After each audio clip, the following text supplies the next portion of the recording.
नमस्कार दोस्तों, AB classes YouTube channel में आप सभी का स्वागत है।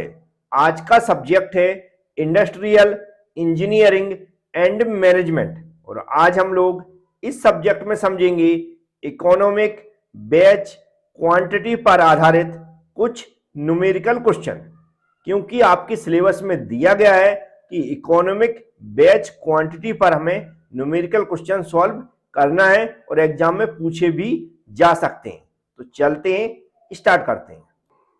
तो जो पहला क्वेश्चन मैंने लिया है इसमें लिखा हुआ है, गणना कीजिए निम्न डाटा के साथ बैच कास्टिंग द्वारा कंपनी के लिए ईबीक्यू है ना, इकोनॉमिक बैच क्वांटिटी की घटक की वार्षिक मांग। घटक की वार्षिक मांग मतलब जो कंपोनेंट है उसकी एक साल में जो डिमांड है वह दी गई है 24,000 मतलब 24,000। प्रति बैच सेटअप लागत दी गई है 120 और प्रति हवाई उत्पादन के लिए वाहन लागत दी गई 0.36 रुपए। या इंग्लिश में आप देख सकते हैं, अगर हिंदी में समझ में नहीं आता तो क्लियर लिखा हुआ है इकोनॉमिक बैच क्वांटिटी की हमें क्या करना है, कैलकुलेट करना मतलब गणना करना है।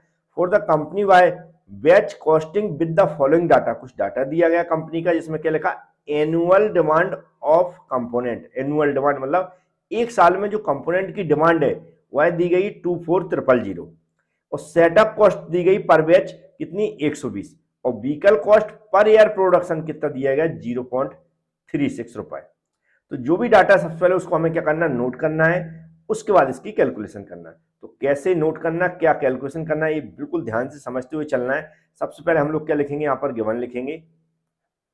गिवन से पहले हमें फॉर्मूला याद होना चाहिए, तभी आप गिवन डाटा लिख पाएंगे, नहीं तो आप गिवन डाटा भी नहीं समझ पाएंगे ना ही लिख पाएंगे। तो मैं सबसे पहले एक्सप्लेन कर देता हूँ, बस पीडीएफ में मैंने इसकी थ्योरी समझाई हुई थी, आप उसमें जरूर देख लें। ये क्या शॉर्ट में हम क्या बोलते हैं, ई बी क्यू। क्या हो गया, E B Q, economic batch quantity. इसका जो फॉर्मूला होता है वह होता है 2US अपॉन सी, या फिर कई जगह सी की जगह क्यू भी लिखा रहता। तो यहाँ पे याद रखें, या तो आप यहाँ पर सी लिखें या फिर क्यू लिखें, किसी एक का यूज कर सकते हैं, इसमें कोई भी गलती नहीं होने वाली। क्या लिखें, या तो सी लिख दें या क्यू लिख दें, कहाँ नीचे खासकर। तो ये अभी मैंने सी लिख दिया है। अब यहाँ पर यू क्या होता है, एस क्या होता है, सी क्या होता है, ये हमें पता होना चाहिए। तो जो यू है, जो यू यहाँ पर मैंने लिखा है, ये होता है नंबर ऑफ यूनिट्स। क्या होता है, number of units produce in a year. In a year इसका मतलब होता है एक साल में जितनी कंपोनेंट की डिमांड है या जो कंपनी प्रोड्यूस करती है एक साल में, कंपोनेंट की संख्या एक साल में, याद रखें एक साल में कंपोनेंट की संख्या या किसी कंपनी की डिमांड हो सकती है या कंपनी प्रोड्यूस करती है। फिर आता हमारा यू हो गया, फिर आता हमारा एस। एस क्या होती है हमारी, सेटअप कॉस्ट। क्या होती है, सेटअप कॉस्ट। Setup cost. फिर हमारा बच्चा सी या क्यू, तो मैं यहां पर सी लिख रहा हूं, याद रखें क्या लिख रहा हूं, सी लिख रहा हूं। ये होती कैरिंग कॉस्ट। क्या होती है, कैरिंग कॉस्ट पर यूनिट।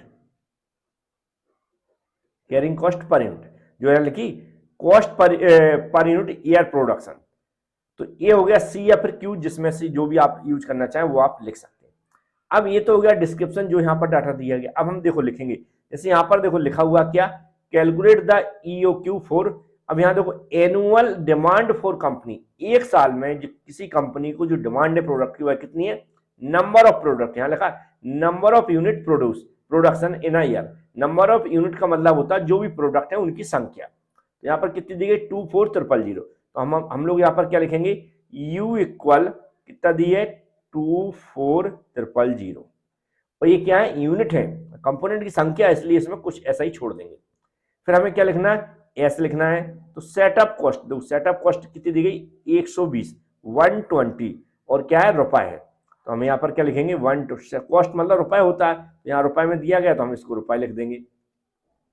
अगर पैसे में दिया जाता तो हम उसको रुपए में कन्वर्ट कर लेते हैं।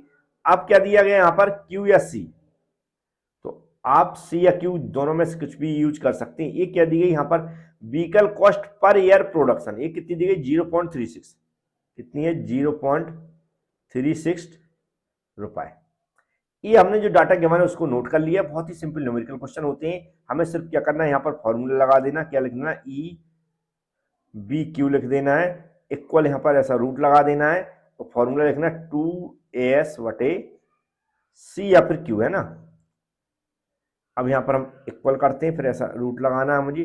2 की जगह 2 लिख देना है, इंटू यू की जगह कितना डाटा दिया 24000 दिया है, इंटू एस की जगह कितना दिया 120 दिया है, और बटे में सी की जगह कितना दिया 0.36। इसको ऐसा बंद कर देना है। अब हमें इसको कैलकुलेट करना, तो ऊपर की वैल्यू एक बार में कैलकुलेट कर लें और नीचे वाली वैल्यू का डिवाइड कर दें। तो मेरे अकॉर्डिंग जो इसकी जो कैलकुलेट करने के बाद जो आंसर आ रहा है 1650 इतना आ रहा है। अब जो यदि हम इसका रूट लेते हैं कैलकुलेटर से, क्या लेते हैं, रूट लेते हैं, तो मेरे अकॉर्डिंग जो वैल्यू आएगी वो आएगी 1264.91। क्या होंगी, यूनिट्स होंगी, याद रखें क्या होगी, यूनिट्स होंगी। और इसको हम क्योंकि ये यूनिट्स पॉइंट में आ रही तो इसको पूरा करके लिखा जाता, तो 1265 क्या हो जाएगा यहाँ पर यूनिट्स हो जाएगा, अप्रोक्सीमेट ऐसा रहता है। ये हो गया पहले क्वेश्चन का आंसर। उम्मीद है आपको समझ में आया होगा। इसमें कुछ भी ज्यादा समझाना नहीं है, सिर्फ हमें इतना पता होना चाहिए जो डाटा दिया हुआ है क्या क्या दिया, इस फॉर्मूले के हिसाब से 2us/c या फिर q। क्योंकि कुछ बुकों में मैंने q देखा, इसलिए मैं बार बार रिपीट कर रहा हूं, क्योंकि ऐसा ना हो कि आप कंफ्यूज हो जाए कि सर ने c बताया था, ये तो मैंने q कहीं और से पढ़ रहा हूं, तो क्या हो गया। सिर्फ हमें ये देखना है जो सेटअप, जो हमारी जो कॉस्ट दी जाती है, कैरिंग कॉस्ट दी जाती है, वह होती है c। यूएस कॉस्ट जो क्लियर समझ में आती है, क्योंकि यू क्या हो गया यहाँ पर, एक साल में जो डिमांड रहती है प्रोडक्ट की वह रहता है, और एस क्या आता है, सेटअप कॉस्ट रहती है। जैसे हम नेक्स्ट न्यूमेरिकल क्वेश्चन पढ़ेंगे तो और समझ में आ जाएगा।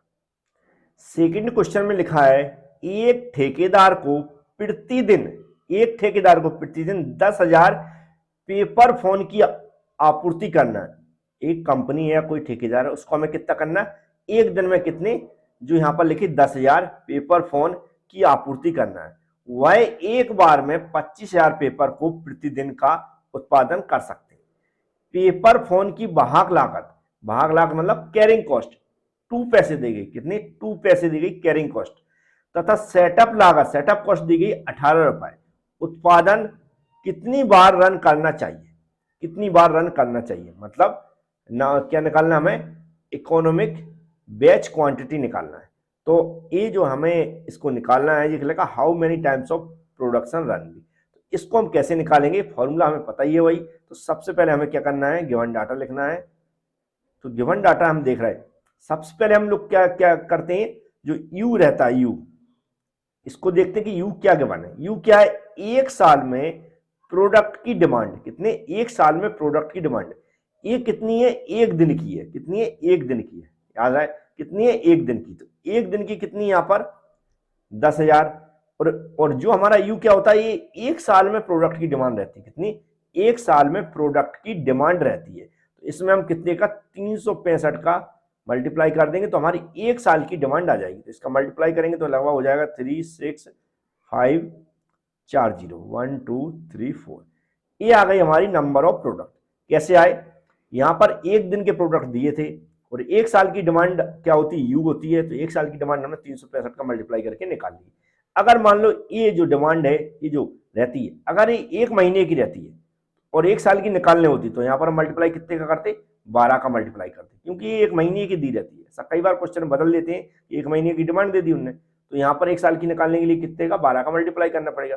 अगर ये 6 महीने की क्वेश्चन, जैसे यहाँ पर कितने की दी, एक दिन की दी, अगर यहाँ 6 महीने की देती तो हम एक साल का निकालते तो 2 का मल्टीप्लाई करते। अब ये एक दिन की दी है और एक साल की डिमांड निकालनी थी हमें, तो 365 का मल्टीप्लाई कर दिया, तो हमारी कितनी, एक साल की डिमांड आ गई, जो कि यू रिप्रेजेंट करता है किसको, एक साल की डिमांड को। इतना समझ में आ गया होगा। अब क्या होता है, एस होता है, एस क्या, सेटअप कॉस्ट। सेटअप कॉस्ट यहाँ पर क्लियर लिखा है 18 रुपए, तो उसमें कुछ भी हमें कंफ्यूजन नहीं होने वाली, 18 रुपए लिख देंगे। फिर हमारी क्या, सी क्या होती, कैरिंग कॉस्ट। दो इंग्लिश में यहाँ पर लिख भी दिया मैंने, carrying cost of the paper cone is 2 पैसे। कितना है, 2 पैसे, याद रखें 2 पैसे है, 2 पैसे है। ये किसमें दिया, रुपए में दिया, ये पैसे में दिया, तो दोनों की यूनिट कैसी हो चाहिए, एक जैसी हो चाहिए। तो पैसे को रुपए में बदलने के लिए हमें क्या करना पड़ेगा, 100 से डिवाइड करना पड़ेगा, तो ये 2 रुपए हो जाएगा। 0.02 रुपए हो जाएगा। उम्मीद है ये भी आप समझ गए होंगे। तो ये सारा डाटा हो गया। अब हम सीधा फॉर्मूला लगा देंगे, इकोनॉमिक वेज क्वांटिटी, है ना। मैं ये नहीं कहता हूं कि न्यूमेरिकल पूछे ही जाएंगे, लेकिन सिलेबस में आप पढ़ेंगे तो लिखा हुआ है इकोनॉमिक बैच क्वांटिटी की कैलकुलेशन लिखी हुई है, या न्यूमेरिकल जो भी लिखा है सिलेबस में आप एक बार चेक करेंगे तो कई बार लिखा रहता है तो पूछ लिया जाता है। बहुत सिंपल न्यूमेरिकल है और सिंपल ही क्वेश्चन पूछे आना है। तो उम्मीद है सिंपल न्यूमेरिकल एक फॉर्मूला याद करना है और जो भी हमने समझा है वो न्यूमेरिकल एक बार रिपीट कर लें और कैसे इनको सॉल्व करना है ये भी आपको समझ में आ गया होगा। अब यहाँ पर हम क्या लिखेंगे, 2US बटे C, ये हमने क्या लिख दिया, फॉर्मूला लिख दिया। यहाँ पर हमें वैल्यू पुट करना है, क्या करेंगे 2 की जगह 2 रख देंगे और U की जगह जो यहाँ पर वैल्यू दी 365 4 बार 0 बटे में हम क्या कर देंगे, U की वैल्यू हुई अभी और S की वैल्यू कितनी है 18 रुपए, तो 18 भी लिखना पड़ेगा यहाँ पर। अब ये कंप्लीट हो गई है। अब बटे में हम C लिखना है तो 0.02 लिख देंगे, 0.0। इसको हम सॉल्व करेंगे EBQ, तो इक्वल करके यहाँ पर रूट लगा देंगे। ए ऊपर वाली वैल्यू को पहले कैलकुलेट करना है, फिर नीचे वाली वैल्यू का डिवाइड कर देना। तो मेरे अकॉर्डिंग जिसकी वैल्यू आ रही है वह आ रही है 657 1 2 3 4 5 6 7, लगभग इतनी जीरो आ रही है। आप भी कैलकुलेट करके देख सकते हैं, इसमें कोई भी मतलब शक नहीं होना चाहिए कि सर इतनी आ रही नहीं आ रही। आप कैलकुलेट करके देख लें, हो सकता है कुछ मिस्टेक हो तो आप सही कर लें उसको। तो इसका रूट लेंगे तो मेरे अकॉर्डिंग जो रूट आ रहा है वाला 81055.53 अप्रोक्सीमेट लिखना है, क्योंकि ये पॉइंट में दिया है। नंबर ऑफ यूनिट मतलब एक प्रोडक्ट पॉइंट में नहीं होता है, पूरा होता है, इसलिए इसको पूरा करके हम लिख देते हैं 81056। ये क्या हो जाएंगे, यूनिट्स हो जाएंगे। ये आ गई economic batch quantity. Economic batch quantity क्या होती है, इसके लिए मैं थ्योरी में समझा चुका हूँ, एक वीडियो ऑलरेडी बना चुका हूँ इस पर, इसके फॉर्मूले भी समझाए थे, तो उस वीडियो को भी देख लें आप, वो मिल जाएगी प्लेलिस्ट में एबी क्लास एप्लीकेशन यूट्यूब पर। और जो हमारा कोर्स चल रहा है एबी क्लास एप्लीकेशन के अंदर, उसमें भी मिल जाएगा। तो उसमें पीडीएफ भी मिलेगी हिंदी इंग्लिश में एबी क्लास एप्लीकेशन के अंदर। यदि किसी को जरूरत है, एग्जाम आ गए हैं किसी भी टाइप के कोर्स की, तो आप हमें कॉन्टैक्ट भी कर सकते हैं। नहीं तो डायरेक्ट जो वीडियो आप देख रहे हैं इसकी लिंक में, इसके मतलब डिस्क्रिप्शन बॉक्स में मैंने एक लिंक दे दी है जिसमें लिखा होगा 5th same all subject video plus PDF, उस पर क्लिक करें, पूरा वीडियो देखें, जैसी प्रोसेस बताई वैसी कंप्लीट कर लें। फिर भी समझ में नहीं आता तो आप हमसे कांटेक्ट भी कर सकते हैं, लेकिन चैनल को सब्सक्राइब करना ना भूलें और बेल आइकन पर क्लिक कर लें, जिससे कि आने वाले वीडियो की नोटिफिकेशन आपके पास पहुंच सके। Thank you friends.